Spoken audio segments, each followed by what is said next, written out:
దేవునికి స్తోత్రం. హల్లెలూయా. ప్రభునందు ప్రియమైనటువంటి దేవుని పిల్లలారా, మరొకసారి మీ మధ్యన ఉండగలగటానికి, మీతో ఈ విధంగా పాలు పంచుకునే కృప దేవుడు చక్కటి అవకాశాన్ని దయచేశాడు. మరి ఇక సమయంలో కృప కలిగినటువంటి దేవుని యొక్క మాటలు మనం వినటానికి సిద్ధపడదాం. చక్కగా టీవీల దగ్గర కూర్చుని ఎవ్వరు కూడా కదలకుండా చక్కగా దేవుని వాక్యాన్ని విని మీరు ఆశీర్వదించబడాలని, దీవించబడాలని నా కోరిక. ఈ సమయంలో ఒక పాట మనం పాడుకున్న తదుపరి దేవుని యొక్క వర్తమానాన్ని మనం విందాం. యేసయ్యా నీ నామగానం పాడెద నే జీవితాంతం,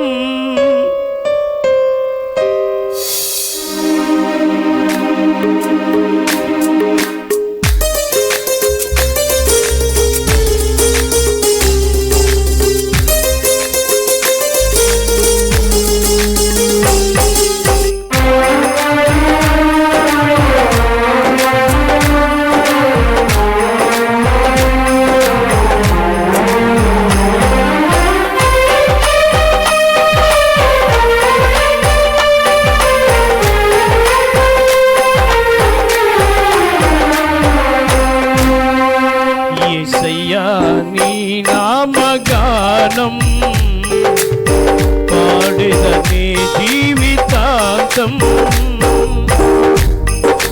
యేసయ్యా నీ నామగానం పాడెదనే జీవితాంతం.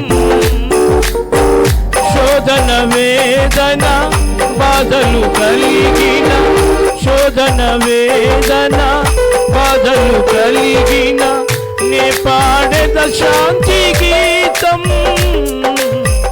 నే పాడెద శాంతి గీతం. హల్లెలూయా హల్లెలూయా హల్లెలూయా హల్లెలూయా ఆమేన్. హల్లెలూయా హల్లెలూయా ఆమేన్. హల్లెలూయా. యేసయ్యా నీ నామగానం నే పాడెద జీవితాంతం.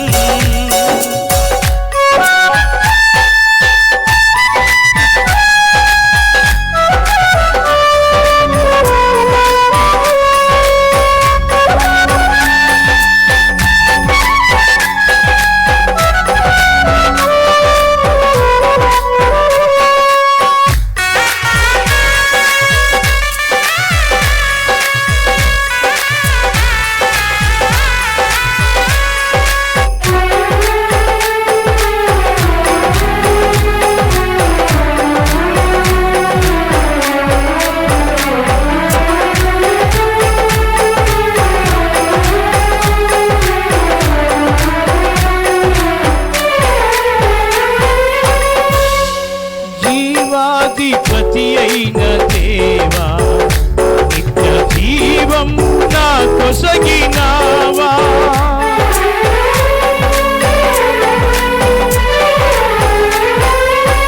జీవాధిపతి అయిన దేవా, నిత్య జీవం నా కొసగినావా. జీవ జలమై జీవాహరముగా పదము జీవ జలమై జీవాహరముగా పదము విరచినావా. హల్లెలూయా ఆమేన్. హల్లెలూయా హల్లెలూయా ఆమేన్. హల్లెలూయా హల్లెలూయా ఆమేన్. హల్లెలూయా హల్లెలూయా. యేసయ్యా నీ నామగానం నీ పాడెద జీవితాంతం.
ప్రకటించునయ్యా నీ సిలువ వార్త ప్రాణమున్నంత వరకు.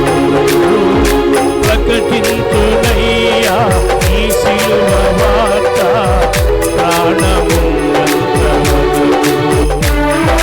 హల్లెలూయా ఆమేన్ హల్లెలూయా హల్లెలూయా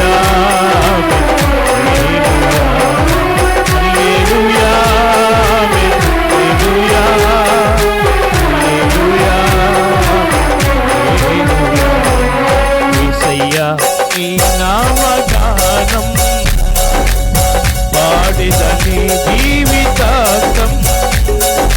యేసయ్యా నీ నామగానం పాడిదని జీవితాంతం. శోధన వేదన బాధలు కలిగిన, శోధన వేదన బాధలు కలిగిన నే పాడెద శాంతి గీతం, నే పాడెద శాంతి గీతం. హల్లెలూయా ఆమేన్ హల్లెలూయా హల్లెలూయా ఆమేన్ హల్లెలూయా హల్లెలూయా ఆమేన్ హల్లెలూయా హల్లెలూయా ఆమేన్ హల్లెలూయా. దేవుని యొక్క కృపను బట్టి, కృప కలిగినటువంటి దేవుడు ఆశ్చర్యకరుడు. ఆయన మనతో మాట్లాడుతున్న ప్రతి మాటను కూడా మనం జ్ఞాపకం చేసుకోవాల్సినటువంటి వారమని ప్రభునామాన్ని బట్టి మనం చేస్తున్నాను. దేవుని యొక్క సన్నిధిలో దేవుని కృపను బట్టి ప్రభు సన్నిధికి మనం వెళుతూ ఉంటాం. ప్రభు సన్నిధిలో మనం ఉంటూ ఉంటాం. ప్రభు సన్నిధిలో ఉంటున్నటువంటి మనం ఏ విధముగా మనము ప్రార్థన చేయాలి, ఏమని ప్రార్థన చేయాలి అనేటువంటి మాట మనకు చాలా స్పష్టంగా తెలియచేయబడుతుంది.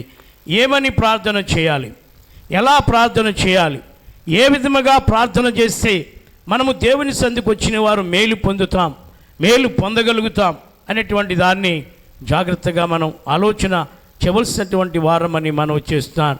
నా ప్రియమైనటువంటి సహోదరుడా, నా ప్రియ సహోదరి, ఇక సమయంలో కృపగలిగిన దేవుడు కొన్ని మాటలు మనతో మాట్లాడటానికి ఆయన ఇష్టపడుతున్నాడని మనవి చేస్తున్నాను.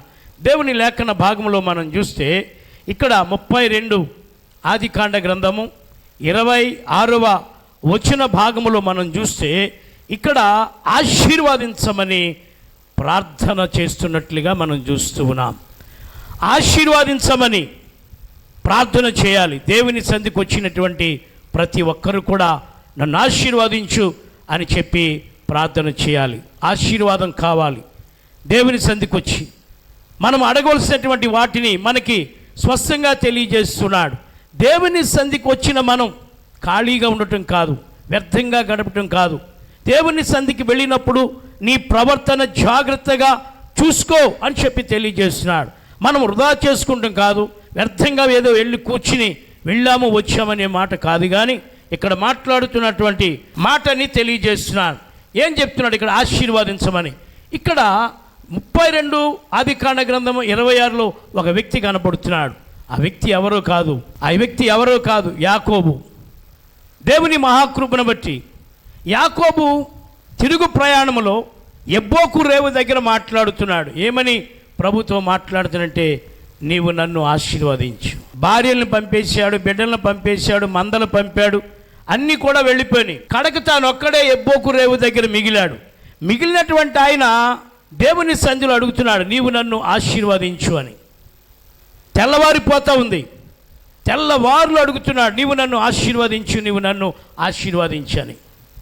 యెహోవా ఆశీర్వాదము ఐశ్వర్యమిచ్చును.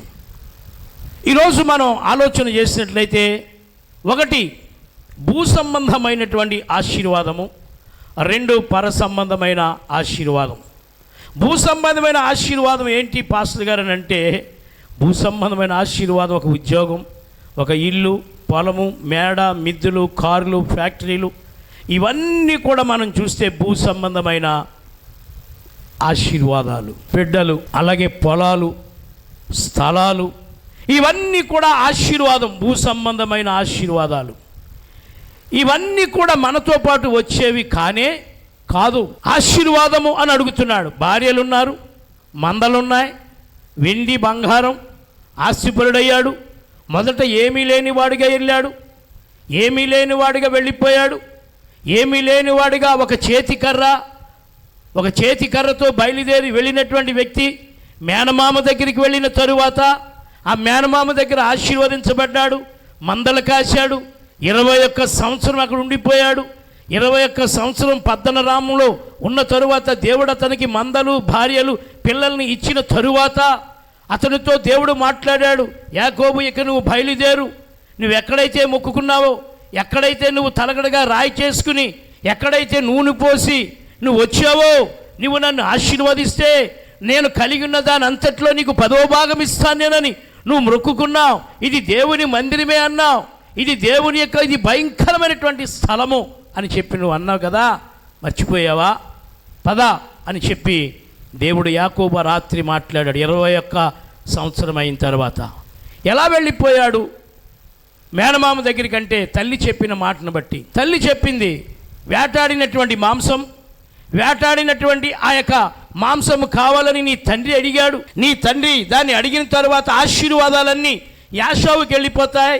యాషోవుకి వెళ్ళిపోతే మరి నీకు ఏమి కూడా ఉండవురా అని చెప్పి తల్లి చక్కగా అతన్ని బుజ్జగించి అతను వేటకు వెళ్ళిపోయాడు. నీ అన్నగారు వేటాడిన మాంసం అంటే నీ తండ్రికి ఇష్టం, అది ఎలా వండాలో ఏంటి నేను వండుతానని చెప్పి ఆ మందలో నుంచి ఒక శ్రేష్టమైనటువంటి ఒక మందలో ఉన్నటువంటి ఒక మేక పిల్లను తీసుకుని వచ్చి చక్కగా ఉండి, యాషోవు వెళ్ళిపోయాడు కనుక వేటాడి తెచ్చిన మాంసం అంటే తండ్రికి ఇస్సాకుకి చాలా ఇష్టం కాబట్టి అది తిని ఆశీర్వదిస్తాడు కనుక వేటకెళ్తే అంత తొందరగా దొరికేది కాదు. అయితే యాకోబు తల్లికి చెంగు పట్టుకుని తిరిగేవాడు, గుడారవాసి. తల్లి చక్కగా వండింది, మాంసం కూర చక్కగా గుమ్మగుమ్మలాడుతుంది, మంచి వాసన వస్తుంది. ఆ చర్మము చక్కగా చేతులకి గట్ట చక్కగా తొడిగింది, చక్కగా అలంకరించింది. అలంకరించినటువంటి ఆ స్థితిని బట్టి చూస్తే ఆ వండిన కూర పట్టుకుని వెళ్ళి తండ్రికి పెడితే హాయిగా తిన్నాడు. తినే ముందు అన్నాడు, నాయనా ఇంత త్వరగా నువ్వు ఎలా తీసుకురాగలిగావు అని అడిగాడు. నీ దేవుడైన యెహోవా దానిని నా యొద్దకే తీసుకొచ్చాడని చెప్పి అబద్ధమాడాడు. సరే, స్వరము చూస్తే యాకోబులాగుంది, తడిమి చూస్తే యాషావులాగుంది అని చెప్పి మాట కాదు నేనే ఆ యాషావు, నేనే. తండ్రి దుస్తు మందగిలింది, చూపు కనపట్లేదు కాబట్టి తండ్రిని మోసం చేశాడు, అన్నగారిని మోసం చేశాడు. తల్లి మాట విన్నాడు, ఈలోగా యాషావు వచ్చేస్తున్నాడు. తల్లి ఒక్కరోజే ఇద్దరిని నేను ఎలా పోగొట్టుకున్నాయా, కాబట్టి నువ్వు నా అన్నగారి దగ్గరికి వెళ్ళిపో, పద్దనరామకి వెళ్ళిపో, అక్కడ లాబాను బెతీయేలు ఉన్నారు, వారి మధ్యన బ్రతుకుదు కానీ నేను పోగొట్టుకోని నిన్ను వెళ్ళిపోమని చెప్పింది. వెళ్ళిపోయాడు, చక్కగా సాగిపోయాడు. వెళ్ళిపోయి అక్కడ మేనమామల దగ్గరికి చేరాడు. అక్కడ కొలువు చేశాడు, భార్యల గురించి కొలువు చేశాడు, మందల గురించి కొలువు చేశాడు. ఆశీర్వదించబడ్డాడు, దీవించబడ్డాడు. దేవుడు మాట్లాడాడు, దేవుడు మాట్లాడి రమ్మని చెప్పాడు. భార్యలను అన్నీ తీసుకుని బయలుదేరి వస్తువులు తీసుకున్నారు, అన్నీ తీసుకున్నారు, చక్కగా బయలుదేరి వచ్చేసారు. కానీ 21 సంవత్సరాల నాడు చేసిన పాపము యాకోబుని వెంటాడుతూ ఉంది, గద్దిస్తూ ఉన్నది. పరిశుద్ధాత్మ దేవుడు యాకోబు నీ పాపము నొప్పుకో, నీవు దీవించబడతావు. యాకోబు యెహోవాకు రేవు దగ్గర ఏడుస్తూ ఉన్నాడు, కన్నీరు కారుస్తున్నాడు, మగసిరి వాడై ప్రార్థన చేస్తున్నాడు. నీవు నన్ను ఆశీర్వదించు ప్రభువా, నేను నా అన్నగారిని మోసం చేశాను, నా తండ్రిని మోసం చేశాను, నా తల్లి మాట విన్నాను, ఈ విధంగా మోసం జరిగిపోయింది, నాయన నన్ను క్షమించు నాయన అని చెప్పి అడుగుతున్నాడు. నువ్వు నన్ను ఆశీర్వదించంటే పరలోక సంబంధమైన ఆశీర్వాదం గురించి ప్రాకులాడుతున్నాడు. చాలా జాగ్రత్తగా గమనించాలి. దేవుని బట్టి ఒక స్నేహితుడు బాగా చదువుకున్నవాడు, ఒక స్నేహితుడు పల్లెటూరులో ఉండిపోయాడు. ఇద్దరు చక్కని ప్రాణ స్నేహితులు. వీళ్ళిద్దరూ కూడా ప్రాణ స్నేహితులైతే ఒకరోజు ఈ పల్లెటూరులో ఉన్న స్నేహితుడు చూద్దామని ఆ స్నేహితుడి దగ్గరికి వెళ్ళాడు. వెళ్ళగానే స్నేహితుడు చూశాడు, అరే నువ్వు ఇంకా ఇలాగే ఉండిపోయావా, నేను చూడు ఎంత దీవించబడ్డాను, ఈ పక్క బిల్డింగ్ నాది, ఈ పక్క ఫ్యాక్టరీ నాది, ఆ ఎదురుగా ఉన్నటువంటి ఫ్యాక్టరీ నాది, ఈ వెనకాల ఉన్నటువంటి ఇల్లు నాది అంటున్నాడు. చాలా బాగుందిరా అన్నాడు. అయితే మరి ఇక్కడ అన్నీ సంపాదించుకున్నావు, భూమి, బంగారము, ఉద్యోగము అన్నీ సంపాదించుకున్నావు, కానీ పైన ఏమైనా సంపాదించుకున్నావా అని అడిగాడు. ఆ పక్క నాది, ఈ పక్క నాది, ఎర్రది నాది, వెనకాలది నాది అని అన్నాడు. కానీ పైన అంటే పరలోకములో స్థలము సంపాదించుకున్నావని అడిగాడు. కళ్ళు తిరిగిపోయినాయి, కళ్ళు చెమ్మగిల్ని. ఎందుకో తెలుసా? ఈ లోకములో నువ్వు ఏది సంపాదించినా అది నీ వెంట వచ్చేది కాదు. ఏది కూడా పూసుకు పుల్ల కూడా నీ వెంట వచ్చేది కాదు. పరలోకములో చోటు సంపాదించుకోవాలిరా, పరలోక భాగ్యాన్ని సంపాదించుకోవాలి, యేసు ప్రభుని నమ్ముకోవాలి, మారు మనసు పొందాలి, ప్రభు రాజ్యానికి వారసుడు కావాలిరా అని చెప్పి తెలియజేసినప్పుడు తన స్నేహితుడిని మార్చుకున్నాడు. పరలోకములో చోటు సంపాదించుకోవడానికి ఇష్టపడ్డాడు, ప్రభువుని అంగీకరించాడు. ఈరోజు ఆలోచన చేయాలి. ఈ పక్క నీదై ఉండొచ్చు, ఆ పక్క నీదై ఉండొచ్చు, ఎదరిది నీదై ఉండొచ్చు, వెనకాలది నీదై ఉండొచ్చు, కానీ పైన స్థలం సంపాదించుకోవాలి. ఆ పైన స్థలాన్ని సంపాదించుకోకపోతే నిత్య రాజ్యములో మనం ప్రవేశించలేం. మారు మనసు పొందినటువంటి వారికి, రక్షణ పొందినటువంటి వారికే పరలోక రాజ్యము, ఆకలి దప్పులు లేనటువంటి రాజ్యము. కాబట్టి యాకోబు కూడా ప్రాకులాడుతున్నాడు, నీవు నన్ను ఆశీర్వదించమని. చాలామంది అనుకుంటున్నారు భూ సంబంధమైన ఆశీర్వాదమే పర్మనెంట్ మనకు కాదు. ఇవి ఏవి నీ వెంట వచ్చేవి కావు. ఒకడు సర్వలోకమును సంపాదించుకుని తను ప్రాణము పోగొట్టుకుంటే వానికి ఏమీ లాభము అని అంటాడు. ఏవి నీ వెంట వచ్చేవి కాదు. కాబట్టి యాకోబు అడుగుతున్నాడు, నీవు నన్ను ఆశీర్వదించమని. ఆ రాత్రి పశ్చాత్తాపడ్డాడు.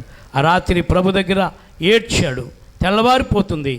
ప్రభు అన్నాడు, నువ్వు నన్ను వెళ్ళని అని అన్నాడు. నువ్వు నన్ను ఆశీర్వదించితేనే కానీ వెళ్ళనివని అన్నాడు. నీ పేరేంటి అని అడిగినప్పుడు చెప్తాను, నా పేరు యాకోబు. యాకోబు అనగా మోసగాడు. అప్పుడు అన్నాడు, నువ్వు దేవునితోనూ మనుషులతోనూ పోరాడి గెలిచావు. తొడగూడి మీద కొడితే తొడగూడి వసిలిపోయింది.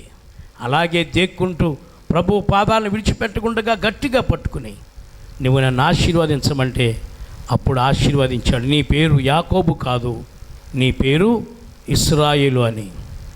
పరలోక సంబంధ వారసుడు అయ్యావా, లేకపోతే భూ సంబంధమైన వారసుడు అయ్యావా? నువ్వు ఎన్ని కలిగి ఉన్నవి నీ వెంట వచ్చేవి కావు. కానీ ప్రభువుని విశ్వసించాలి, పశ్చాత్తాపడాలి, నీ పాప జీవితాన్ని ఒప్పుకోవాలి, నీ హృదయాన్ని ప్రభువుకి ఇవ్వాలి.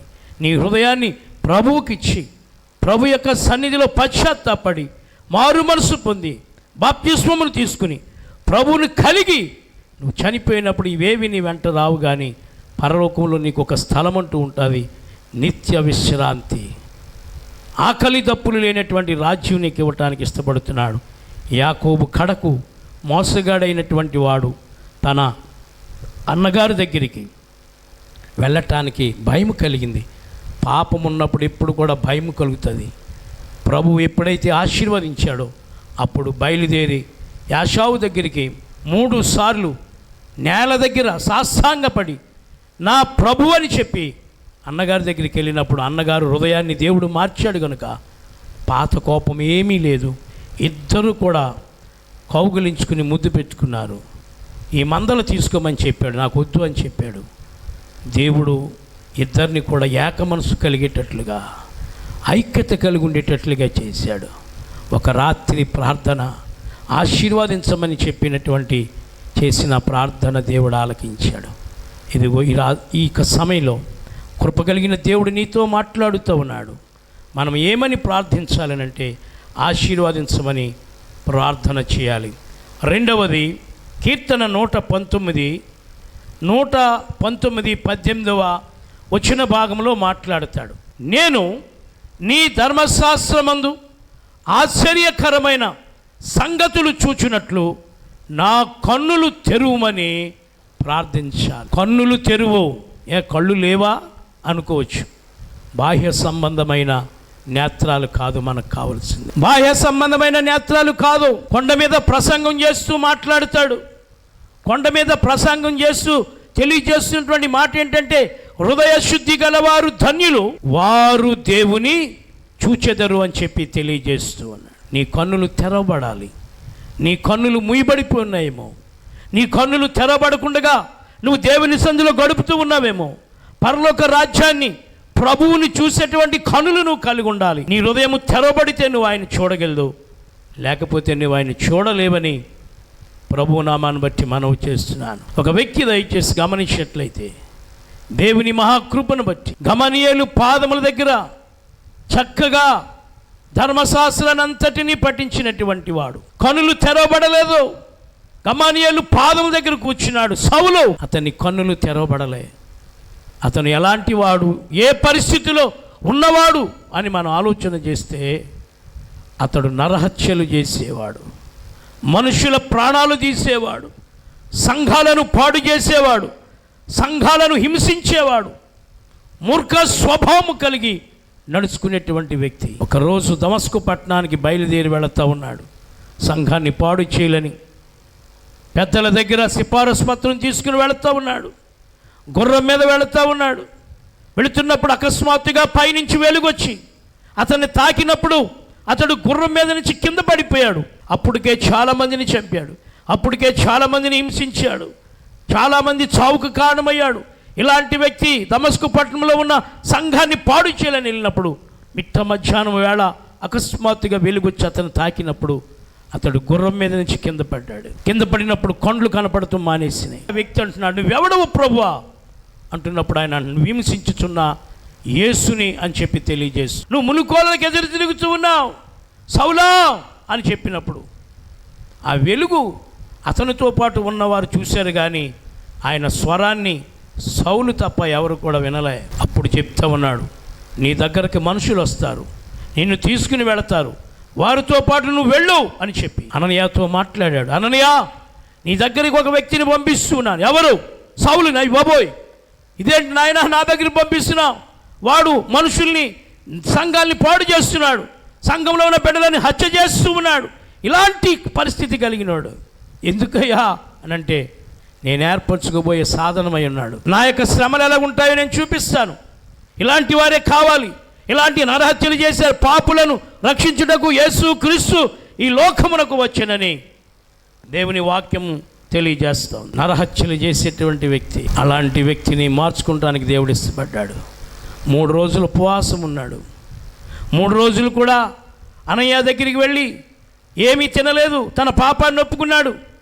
కళ్ళు కనపడుతూ మానేసిని, బాహ్య సంబంధమైన నేత్రాలు కనపడుతూ మానేసిని గమనించేట్లయితే పశ్చాత్తాపడ్డాడు, ఏడ్చాడు, కన్నీరు కార్చాడు. కన్నీరు కార్చి ఏడుస్తూ ప్రార్థన చేశాడు. 3 రోజులు అయిపోయిన తర్వాత అననీయ దగ్గరికి వచ్చాడు. చేతులుంచి ప్రార్థన చేశాడు. కంటి పొరలు రాలిని. అప్పుడు అంటున్నాడు, నాయనా నువ్వు బాప్తిసం తీసుకోమని చెప్పినప్పుడు సౌలు బాప్తిసం తీసుకున్నాడు బాప్తిసం. తన తప్పులన్నీ ఒప్పుకున్నాడు, తన పొరపాట్లన్నీ ఒప్పుకున్నాడు. దేవుని కృపను బట్టి ఎప్పుడైతే ఆ వెలుగు కింద పడవేసిందో, దేవుని మందిరములో ప్రార్థన చేస్తుండగా ఆత్మవశుడై ఒక గొప్ప కార్యాన్ని ఆయన చూడగలిగాడు. ప్రభువుని చూడగలిగాడు, ప్రభువుని చూశాడు. అప్పటి నుంచి ఇక ప్రభువు సువార్తను ప్రకటించడానికి బయలుదేరాడు. ఈరోజు ఆలోచన చేయి, నీ జీవితం కూడా మార్చుకుంటానికి, ప్రభు యొక్క బిడ్డగా ఉండటానికి కృప కలిగినటువంటి దేవుడు నీకు ఇచ్చిన ఈ మంచి అవకాశాన్ని నువ్వు సద్వినియోగం చేసుకోవాలి. 3 దినములు ప్రార్థన చేసిన తర్వాత కంటి పొరలు రాలిని. బాప్తిసం తీసుకున్నాడు. మందిరములో ఆత్మ పరవశుడయ్యాడు. 2వ కొరింథీయులకు రాసిన పత్రిక 4వ అధ్యాయం 16వ వచనంలో అంటాడు, కావున మేము అధైర్యపడము, మా బాహ్య పురుషుడు కృషించుచున్నాను, ఆంతర్య పురుషుడు దినదినము నూతనపరచబడుచున్నాడు. మేము దృశ్యమైన వాటిని చూడక అదృశ్యమైన వాటినే నిదానించి చూచుచున్నాము గనుక క్షణమాత్రముండు మా తులకని శ్రమ మా కొరకు అంతకంతకు ఎక్కువగా నిత్యమైన మహిమ భారము కలుగు చేయుచున్నది. ఏలయనగా దృశ్యమైనవి అనిత్యములు, అదృశ్యమైనవి నిత్యములు. కనులు తెరవబడిన తరువాత ఆయన సువార్తను ప్రకటిస్తూ మాట్లాడుతున్నాడు. కావున మేము ఆధైర్యపడము, మేము దృశ్యమైన వాటిని చూడక అదృశ్యమైన వాటినే నిదానించి చూచుచున్నాము అని చెప్పి దేవుని మహాకృప చేత నా ప్రియమైనటువంటి సహోదరుడా, నా ప్రియమైన సోదరి, అతని యొక్క జీవితం మార్చబడింది. హత్యలు చేసేవాడు, దుర్మార్గుడు, హింసకుడు, హానికరుడు, అలాంటి వ్యక్తిని మార్చుకున్నాడు. నువ్వు అనుకుంటున్నా నన్ను ప్రభువు క్షమిస్తాడా? నేను పాపములో ఉన్నాను, నేను వ్యభిచారిని, లేకపోతే నేను దొంగోడిని, నేను లేకపోతే మోసగాడిని, నేను నరహత్యలు చేసేవాడిని. ప్రభు నిన్ను పిలుస్తున్నాడు. ఈ సమయంలో ఈ మాటలు వింటున్న నా ప్రియ సోదరుడా, ఎంత ఘోర పాపివైనా నిన్ను క్షమించడానికి చేతులు చాపుతున్నాడు. ప్రయాసపడి భారం మోసుకొనిచున్న సమస్త జనులారా, నా యొద్దకు రండి, నేను మీకు విశ్రాంతిని కలుగు చేస్తాను. నువ్వు ఏ తప్పిదములో ఏ పాపములో ఉండిపోయినా నీ పాపం వల్ల వచ్చు జీతం మరణం, దాని నుంచి తప్పించడానికే వచ్చాడు. సౌలుని పౌలుగా మార్చినటువంటి దేవుడు, ఇదిగో దేవుని కృపను బట్టి దేవుని సువార్త ప్రకాశించినటువంటి సువార్త ప్రకాశింపకుండా నిమిత్తము యుగ సంబంధమైనటువంటి దేవత మనోనేత్రములకు గురుడితనం కలుగు చేసింది. ఇదిగో అది ఇప్పుడే నిన్ను విడిచి వెళ్ళిపోతుంది. నువ్వు మోకరించి ప్రార్థన చేసినప్పుడు, ప్రభువా నిన్ను చూసే కన్నులు నాకి, నిన్ను చూడగలిగే కన్నులు నాకు అనుగ్రహించిన కన్నులు తెరువు ప్రభువా అని చెప్పి నువ్వు ప్రార్థన చేస్తే గనక దేవుని సంధికి వచ్చినప్పుడు ప్రార్థన చేయవలసినటువంటి విషయాలు నీతో మాట్లాడుతున్నాడు. కాబట్టి ప్రభు సన్నిధిలో పశ్చాత్తాపడుతూ, ఇదిగో దేవుని సన్నిధిలో సౌలు పౌలుగా మార్చబడ్డాడు. ఒకప్పుడు లోకాన్ని జురుకున్నాడు, లోకాన్ని ఎంచుకున్నాడు, లోకంలో ఉన్న నటన జీవితం అంతా కూడా చూస్తూ ఇదే సుఖమని అనుకున్నాడు. ప్రభు కొరకు సాక్షిగా కొనసాగుతూ కడకు తాను ప్రభు కొరకు హతసాక్షిగా మారిపోయాడు. నా ప్రియ సోదరి సోదరుడా, నువ్వు ఏ పాపములో ఉన్నా, ఏ స్థితిలో ఉన్నా చిన్న ప్రార్థన చేసుకో. ప్రభువా నేను పాపిని, నన్ను క్షమించిన ఆయన, నా పాపములను నుంచి విడిపించిన ఆయనని నువ్వు మోకరించి నువ్వున్న స్థలములో నువ్వున్నటువంటి టీవీ ముందే కూర్చుని ఈ మాటలు వింటున్న నీవు, ప్రభువా నన్ను క్షమించమని ప్రార్థన చేస్తే నీ పాపములకు నిష్కృతి కలుగుతుంది. పరిశుద్ధ జీవితాన్ని అనుగ్రహిస్తాడు. పరలోక రాజ్య వారసులు అవుతావు. సౌలును పౌలుగా మార్చిన దేవుడు, యాకోబుని ఇశ్రాయేలుగా మార్చినటువంటి దేవుడు నిన్ను కూడా తన బిడ్డగా మార్చుకుని పరలోక సంబంధమైన వారసుడిగా నిన్ను చేయటానికి ఇష్టపడుతున్నాడు. ప్రార్థన చేసుకుందాం. దయామడివైన తండ్రి పరిశుద్ధుడా, మీకు వందనాలు స్తోత్రాలు. ప్రభువా నీ సన్నిధిలో ఏమని ప్రార్థన చేయాలో నాయన కొన్ని మాటలు మాకు నేర్పించావు. యాకోబైతే ఆశీర్వదించమని ప్రార్థన చేశాడు. ప్రభువా భక్తుడు అంటాడు, నీ ధర్మశాస్త్ర గ్రంథములో ఆశ్చర్యకరమైన సంగతులు చూచినట్లు నా కన్నులు తెరవమని అంటాడు. అవును, కన్నులు తెరవబడకపోతే ప్రభువా నిన్ను చూడలేము. హృదయ శుద్ధి గలవారు ధన్యులు, వారు దేవుని చూచెదరని కొండ మీద ప్రసంగం చేశాం. నాయన మందిరంలో ఎలాగైతే సౌలు పౌలుగా మార్చబడి నిన్ను చూశాడో అలాంటి కన్నులు నాయన టీవీ ముందు కూర్చున్న బిడ్డలకు దయచేయండి. నిన్ను చూడగలిగే కన్నులు ప్రసాదించండి. అడ్డుగా ఉన్నటువంటి యుగ సంబంధమైన దేవత యేసు నామములో తొలగిపోవును గాక. ఇప్పుడే వారి శిరస్సులపై నీ హస్తమును చాపి దర్శించి బలపరిచి వారి పాపములను క్షమించి, వారు ఏ పాపంలో ఉన్నారో ఆ పాపములను పూర్తిగా నీ శిలువ రక్తంలో కడిగివేయండి. ఆశ్చర్యకరమైన రీతిలో కనికరించి కటాక్షించి నీ పరలోక సంబంధమైన రాజ్య వారసులుగా వారిని ముద్రించు. యేసుక్రీస్తు నామములో ప్రార్థించి వేడుకొనిచున్నాము తండ్రి, ఆమేన్. దయచేసి మీ యొక్క ప్రార్థన అవసరతలు మాకు తెలియచేయండి. స్క్రీన్ మీద ఫోన్ నెంబర్ కనపడుతుంది. మీ కొరకు అనుదినము నిత్యము మా ప్రార్థనలో జ్ఞాపం చేసుకుంటాం. దేవుడు మిమ్మల్ని మీ కుటుంబాలను దీవించి ఆశీర్వదించును గాక. ఆమేన్. God bless you.